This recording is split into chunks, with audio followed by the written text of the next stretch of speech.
Hello everyone. तो आज पढ़ेंगे हम पाठ जो है नवम पाठ, जिसका नाम जो है सुक्तय। जिसका नाम है सुक्तय। सुक्तय मतलब जो है हमारे सुंदर वचन। ठीक है। तो सबसे पहले जो है पाठ परिचय ले लेते हैं। तो पाठ परिचय में है यह पाठ जो है प्रस्तुत पाठ जो है वह जो है यहाँ के जो श्लोक हैं वह मूल रूप से जो है तमिल भाषा में रचित, ठीक है, तमिल भाषा की जो भाषा में रचित जो तिरुक्कुरल तिरुक्कुरल नामक जो ग्रंथ है उससे जो है लिए गए हैं। ठीक है। तिरुक्कुरल जो है तिरुक्कुरल जो है नामक ग्रंथ से जो है यह सभी श्लोक जो है लिए गए हैं। और तिरुक्कुरल जो है साहित्य की एक उत्कृष्ट रचना है, इससे जो है तमिल भाषा का वेद भी कहा जाता है। तो आगे जो है आपको कभी किसी बड़ी कक्षाओं में अगर जो है कोई प्रश्न आ जाए कि जो है साहित्य तमिल भाषा का वेद किसे कहा जाता है, तो तिरुक्कुरल तिरुक्कुरल नामक ग्रंथ जो है उसे जो है तमिल भाषा का वेद भी कहा जाता है। इसके जो रचनाकार है, जो प्रणेता है वह तिरुवल्लुवर है। ठीक है, तिरुवल्लुवर है। ठीक है, तिरुवल्लुवर है।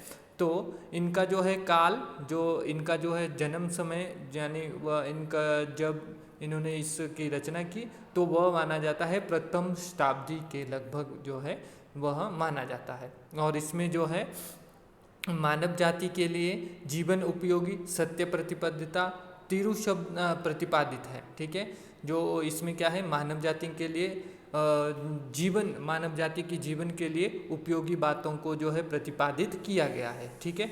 और तिरु शब्द जो है, तिरु शब्द का अर्थ है श्रीवाचक। ठीक है। और तिरुक्कुरल शब्द का अभिप्राय है श्रिया युक्त वाणी, श्रिया युक्त वाणी। इसे जो है धर्म अर्थ काम 3 भागों में बांटा गया है। ठीक है, इन श्री युक्त वाणी को जो है वह धर्म अर्थ काम माना गया है। ठीक है। प्रस्तुत श्लोक जो है सरस सरल और भाषा युक्त तथा प्रेरणाप्रद है। सभी के सभी श्लोक जो है यह बहुत ही सुंदर है, भाषाप्रद है और बिल्कुल सरल है, और सभी के सभी क्या है प्रेरणादायक श्लोक है। ठीक है। तो फर्स्ट जो है पहला श्लोक पढ़ते हैं।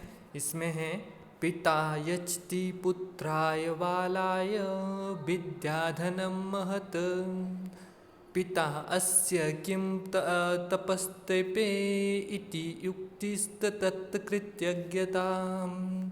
अब देखिए, ये कहते हैं कि पिता यच्छति पुत्राय बालाय विद्याधनं महत् पिता अस्य किं तपस्तेपे। अब देखिए यहाँ पे तपस्तेपे हैं, यहाँ पे 2 ही शब्द है। तपह विसर्ग को जो है स हो गया है, तपह और तेपे। ठीक है। और इसमें जो है इति युक्तिस्त तत्कृत्यज्ञता, इसमें जो है सबसे पहला शब्द है जो है इति शब्द है, फिर है उक्ति, तत्, फिर कृत्यज्ञता। तो 4 शब्द हो गए, इति उक्ति तत् कृतज्ञता। ठीक है। और यहाँ पे अगर इसका संधि विच्छेद करेंगे पिता अस्य का, तो पिता और अस्य निकलेगा। ठीक है, पिता और अस्य निकलेगा। तो अब जो है सबसे पहले इसका जो है हम कर लेते हैं अन्वय। तो अन्वय में आएगा सबसे पहले पिता पुत्राय बालाय महत् विद्याधनं यच्छति। ठीक है। तो अब यहाँ पे 2 शब्द थे, पिता और अस्य। तो अस्य पिता किम तपः तेपे इति उक्ति तत् कृतज्ञता। अलग अलग लिखना है ये, इति उक्ति तत् कृतज्ञता। ठीक है, ये रहेगा इसका अन्वय। तो अब कहते हैं कि पिता यच्छति, पिता यच्छति, यच्छति मतलब देता है। ठीक है, देता है, पिता देता है पुत्राय पुत्र के लिए, बालाय जो है बाल्य अवस्था में, विद्याधनम विद्याधन, महत् महत् मतलब अत्यधिक या बहुत ज़्यादा या बड़ा। ठीक है, विद्याधनम महत् अर्थात जो है पिता जो है पुत्र के लिए बाल्य अवस्था में जो है विद्या रूपी महान धन है ना, विस्तृत धन देता है। ठीक है, पिता पुत्र के लिए बाल्यावस्था में विद्या रूपी महान धन देता है।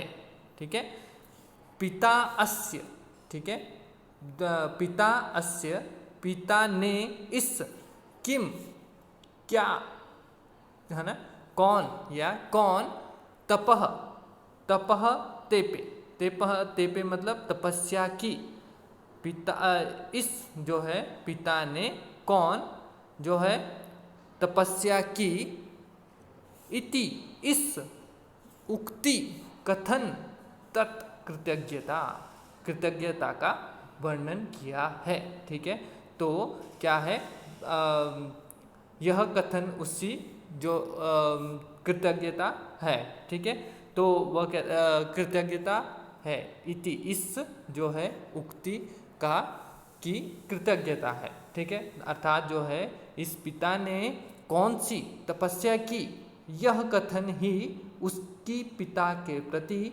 कृतज्ञता है। अर्थात जो है श्लोक की जो है एक बार फिर से हिंदी कर लेते हैं, जैसे फिर इसका भावार्थ भी करेंगे। तो कहते हैं कि पिता पुत्र के लिए बाल्यावस्था में जो है विद्या रूपी महान धन देता है। ठीक है, और इस पिता ने कौन सी तपस्या की है, यह कथन ही उसकी पिता के प्रति कृतज्ञता है। किसकी? पुत्र की। यह कथन ही उसकी पिता के प्रति कृतज्ञता है। ठीक है, तो भावार्थ यह है कि प्रत्येक पिता जो है अपने पुत्र की शिक्षा दीक्षा के लिए अत्यधिक प्रयास करता है। ठीक है, जैसे आपके माता पिता कर रहे हैं, वैसे ही कहा गया है कि प्रत्येक पिता जो है अपने पुत्र की जो है शिक्षा दीक्षा के लिए अत्यधिक प्रयास करता है। इसके लिए उससे जो है अनेक कष्ट भी उठाने पड़ते हैं।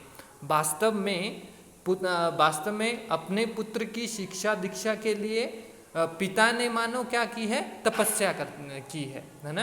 तो वास्तव में क्या है, अपने पुत्र की शिक्षा दीक्षा की प्राप्ति के लिए जो है मानो जो है पिता क्या है, तपस्या करता है। ठीक है, पुत्र का यह कहना कि मेरे पिता की तपस्या ही है।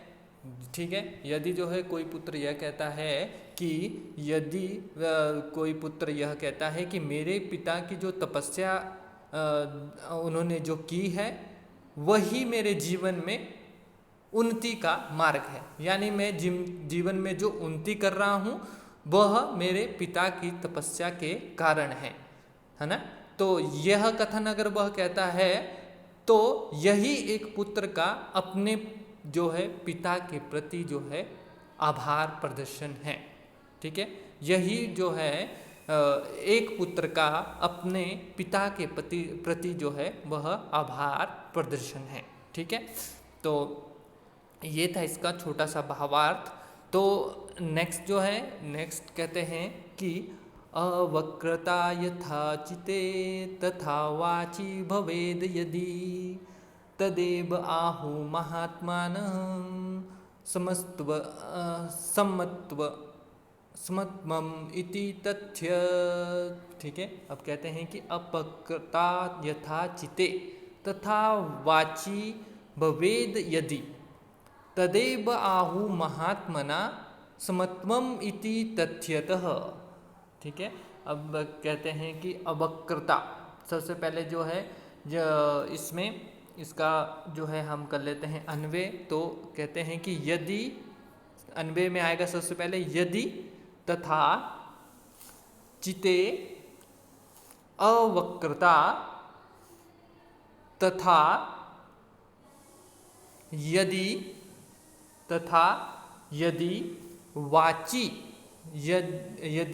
वाची भवेत। ठीक है, तो ये हो जाएगा पहला इसका लाइन का अन्वय। फिर जो है उसके बाद आएगा यहाँ से तदेव, अब इसमें आहु जुड़ा हुआ है ना, तदेव तथ्यतः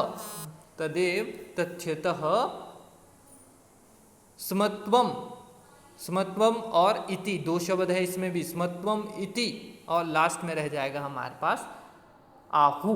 ठीक है, तो इसका जो है अन्वय एक बार फिर से सुन लीजिए।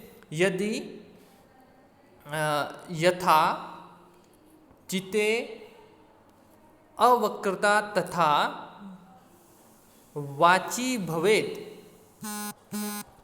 महात्मनः तदेव स्मत्वम इति यहाँ से आहु।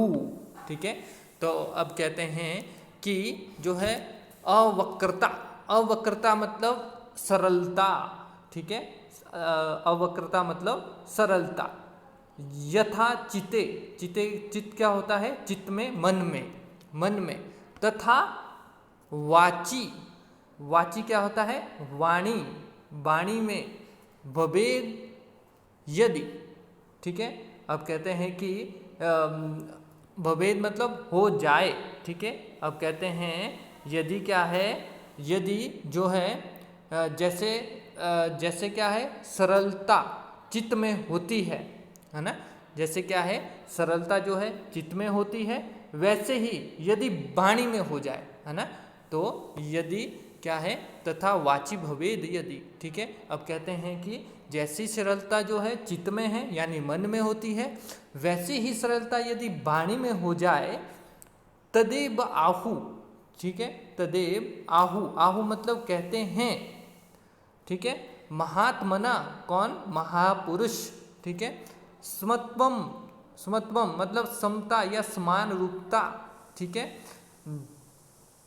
तथ्यतः वास्तव में, अर्थात जो है वास्तव में, तो वास्तव में इसे ही महापुरुष जो है समरूपता मानते हैं यानी समान रूपता मानते हैं। यदि जो है हमारी जो है हमारे जो है मन की तरह सरल जो है वह वाणी भी हो जाए, है ना? यदि जो है मन की तरह यदि जैसी सरलता जो है हमारे जो है मन में है, चित्त में होती है, वैसे ही सरलता यदि जो है वह वाणी में भी हो जाए, तो वास्तव में इसे ही जो है महान पुरुष जो है समान रूपता कहते हैं। ठीक है, भावार्थ यह है कि भावार्थ यह है कि अगर जो है मनुष्य अपने मन में जो है मधुरता, सरलता और कोमलता का भाव रखे हुए वैसे ही वाणी बोलना शुरू कर देता है, तो महापुरुष की दृष्टि में इसे ही जो है समान रूपता कहा जाता है यानी समानता कहा जाता है। अर्थात अब देखिए, इनके कहने का अभिप्राय यह है कि जो हमारे मन में है, जिस व्यक्ति के प्रति जो है हमारे मन में जो है, यदि वही हमारे वाणी में आ जाए, है ना? यदि हमारे मन में जो है किसी के प्रति जो है कोमलता है, सरलता है, तो हमारे मधुरता है, तो वैसी ही चीज़ जो है हमारी वाणी में भी आ जाए, तो वैसी ही चीज़ जो है हम बोलना शुरू कर दें, तो इसी को ही जो है महापुरुष जो है समानता मानते हैं। ठीक है, समान रूपता मानते हैं। जैसे कि यदि हम हमारे मन में किसी के प्रति घृणा है और हम जो है वाणी से उसके प्रति जो है मधुर वचन, कोमल वचन बोल रहे हैं, तो वह क्या है? समान रूपता नहीं है। यदि हमारे मन में जो है किसी के प्रति जो है मधुरता है और कोमलता है और सरलता है का भाव है, तो वही चीज़ जो है हम अपनी वाणी से बोल रहे हैं, तो महापुरुष जो है उसी को ही क्या है? वह समान रूपता मानते हैं। ठीक है, तो आज के लिए बस इतना ही। तो नेक्स्ट के पढ़ेंगे हम नेक्स्ट वीडियो में। तब तक जो है पहले 2 श्लोकों को अच्छी तरह से पढ़ लेना है और अपने जो है उत्तर पुस्तिका में लिख भी लेना है सुंदर करके। ठीक है, तो तब तक के लिए धन्यवाद।